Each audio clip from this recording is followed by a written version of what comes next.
Dobar dan, u ovom klipu objasnit ću vam kako radi UPS Rielo od 480W i inače on je ručni rad prepravljanje i radi na solarni panel. Sad ću vam pokazati kako ću uključiti ovu LED sijalicu preko ovog kabla prekidača i ovog produžnog kabla koji ide u ovaj UPS uređaj. On u sebi ima akumulator od 12 ampere sati i podizat će se napon kako budemo uključivali potrošač. Trenutno imamo jedan prekidač ovde koji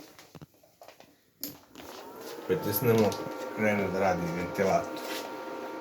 Drugi prekidač ovde za uspostavljanje 220V i na kraju ovde imamo pokazivač napona digitalni. Nakon toga pritiskam ovde prekidač i još jedan prekidač nam je ostao na sijalici.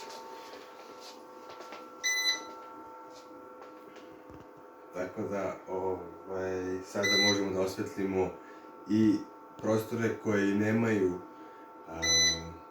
nemaju električnu energiju i možemo ih puniti preko solarnog sistema. Takođe možemo ovde da priključimo i ostale uređaje kao što je lemilica, pištolj za plastiku, šrafericu možemo punimo mobilne telefone i ostale uređaje.